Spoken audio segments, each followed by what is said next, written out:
Hello everybody, I'm Lisa Slaughter and I'm a careers advisor at the University of Northampton, and welcome to this session today, which is about finding a job and writing a successful CV or application. So there's different roles that require different application methods, and it's important to understand the different types of experience available to you and the different application methods that you might come across in your search. This slide shows you some of the most common types of experience you might come across in the UK, some of which will be familiar to you already, and we're going to talk through them now. So starting at the top, and probably with the one that might be most familiar to you, is a part-time job. So some of you may already have a part-time job or be planning to get one in the near future. And it's quite common for students to have a part-time job to fund their university, their time at university. And we're also finding that volunteering is becoming a really popular way for students to gain valuable experience in relevant sectors at university.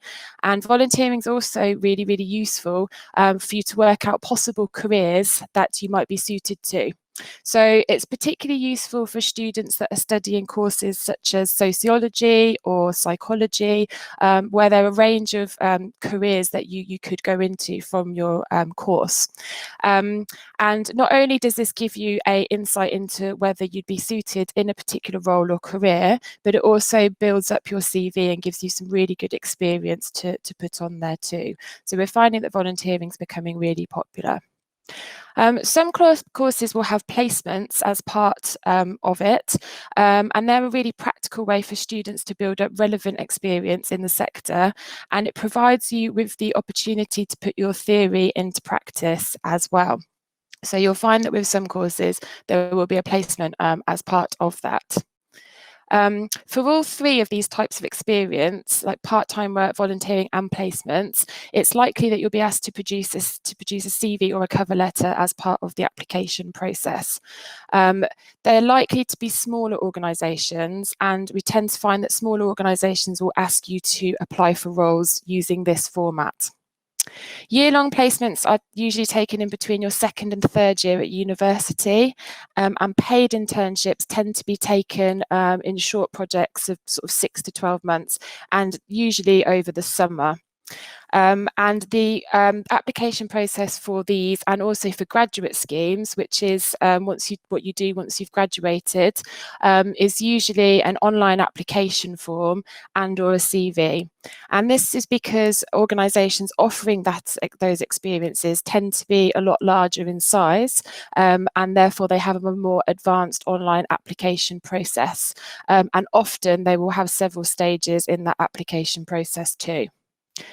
So understanding the application process for the experience that you're trying to get is a really important first step in being successful in the application process.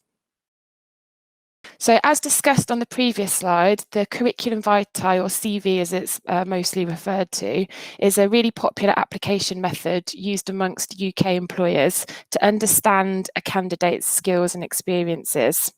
So typically in the UK, there are about 4 different types of CV used, and the most appropriate one for you to use will depend on the role that you are applying for, the type of role or the sector that your role fits into.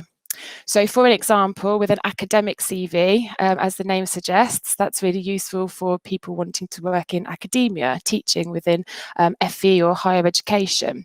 And a creative CV is really useful for those people looking to work in the creative sector in roles such as photography, maybe drama, or graphic design. So depending on the role you're going for, will depend on the type of CV that you adopt. So the 2 CVs that are shown here on the screen are the most common forms of CV in the UK, and they are chronological, or sometimes called traditional, and skills-based CV. So whatever CV you choose to use, the most important thing to remember is that you need to tailor your CV for every role that you apply for. So if you're applying for some similar roles, this might only mean making a few tweaks to ensure that it's tailored to the organisation or the role that you're going for. Or if you're applying for lots of different roles, this may require you to make significant changes on each time that you send it out. This is time consuming, however, it is definitely worth doing this this, as it could be the difference between you securing an interview or not, the fact that you've taken the time to tailor your application. So it's really important.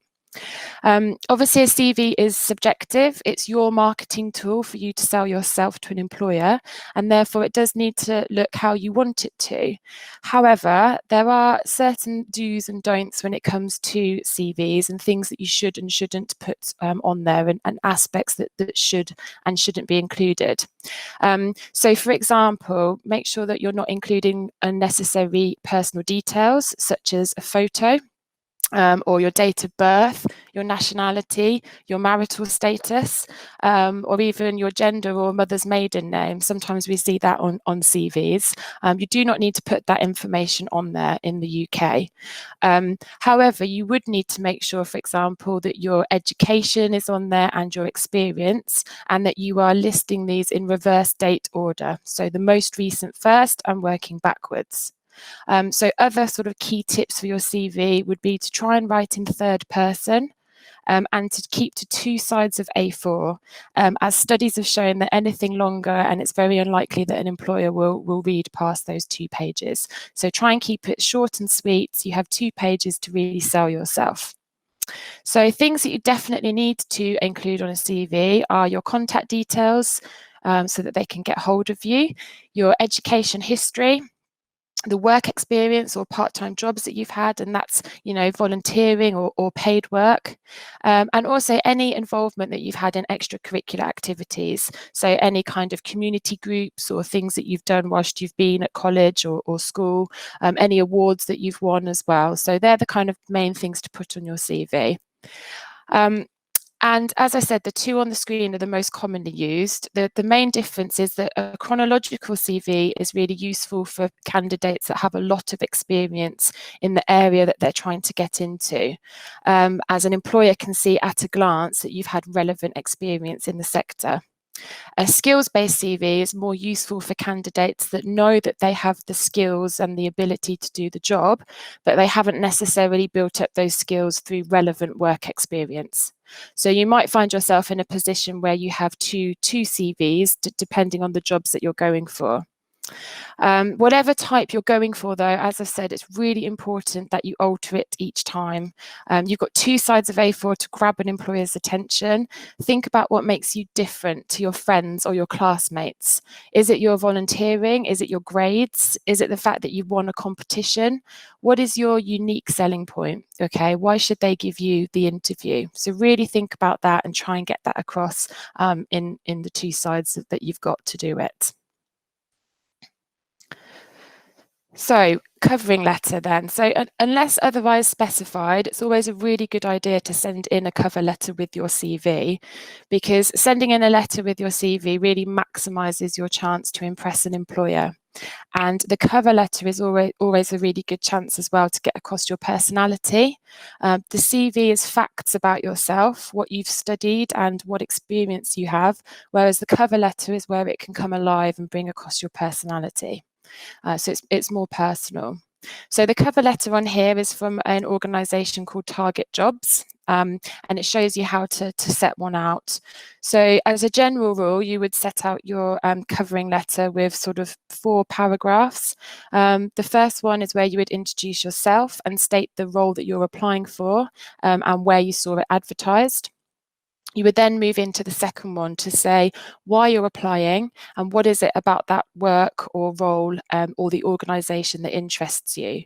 So this paragraph is really important because this is where you have an opportunity to show that you've done your research into the organisation, and that you can prove that you really do want to work for that company. It's not an essay. You don't have to write lots and lots, but you just have to show that you have done some research into the organisation. And this will really help you to kind of maximise your chances in the application process and hopefully get you that interview.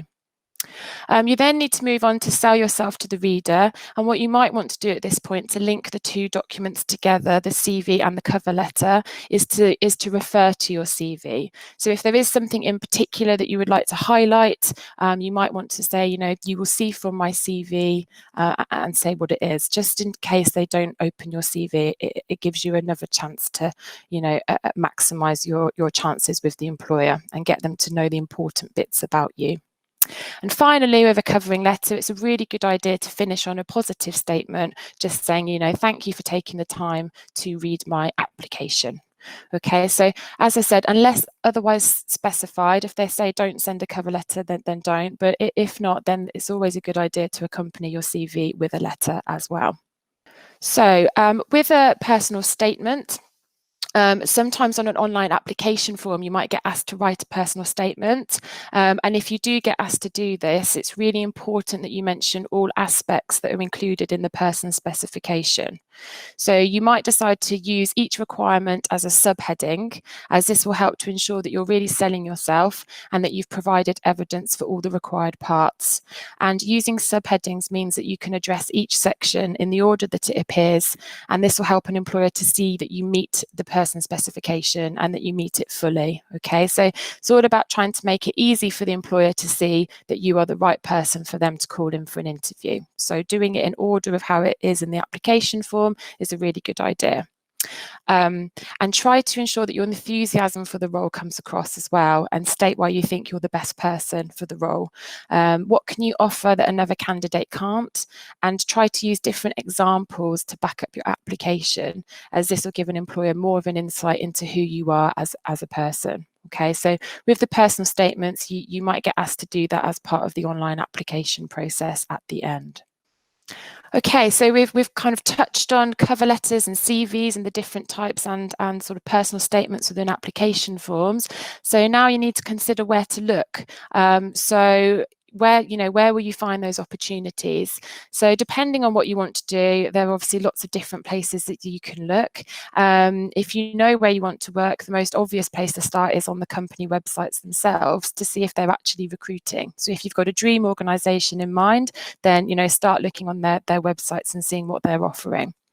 If they're not currently recruiting, you might want to consider sending in a speculative application, which is, as I said, usually a CV and a cover letter, in case anything comes up in the future, so that they've got your details on record in the future. You also have the national job sites. A few of those are on that slide: Target Jobs, Prospects, Total Jobs, Reed, National Careers Service, and they'll have a wide range of part-time, full-time, permanent and temporary roles. And that also will include internships and graduate schemes as well. So they're kind of some of the national sites.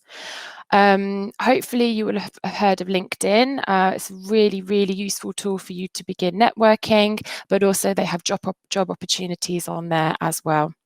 And there's also certain recruitment agencies. You can use a recruitment agency tool to find the specialist agencies within the sector that you want to work, and you can send them your CV, and they'll sort of help you to find an opportunity or tell you of ones that exist within the area that you're trying to get into.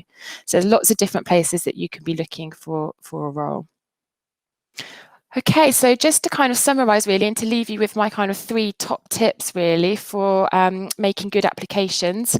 So if possible, aim to get some experience in the sector or role that will help your future career. So think about what you want to do and the people you want to work with, and target your search here. So, for example, if you want to be a primary school teacher, consider the experience that you can get working with young people. Not necessarily even in a school. You could think a bit wider and think about just getting some experience working with that target audience of young people. Likewise, if you see yourself going into the healthcare profession, or medicine, or being a doctor, what experience can you build up within the healthcare sector, and what can you be doing now to really give you some good experience to put on your CV? All experience is good experience, because a lot of it will transfer across into other roles. However, if you can and you know what you want to do, then my advice would be try and get some relevant experience, okay, within the sector. Second tip is read the job description carefully. This sounds like a really obvious thing to do, but it's often something that candidates get wrong. Make sure that you totally understand the role and the requirements before you apply for it. Check the person's specification at the back of the job description to make sure that you meet the requirements and that you are actually eligible to apply for it, so that you don't spend ages applying for something that you're not actually eligible to apply for. So read the job description, reread the job description, and make sure that you definitely understand the role and that you can apply for it. And finally, tailor each application. This one is really important. I cannot stress this one enough. You need to change it for every role that you apply for, even if the roles that you're going for are similar. And you need to tailor it to that role and that organisation's. Employers can tell when someone's made the effort and have sort of, altered their application. So it's definitely worth doing in the long run and should help to get you those, interviews and give you a really good application. So hopefully, if you do all of these things, you'll put yourself in a really strong position, and you'll, be successful and get invited to that interview. And finally, good luck. And if anybody has any questions, then obviously feel free to ask, pop them into the chat box, and I will hopefully be able to answer those questions for you. Thank you.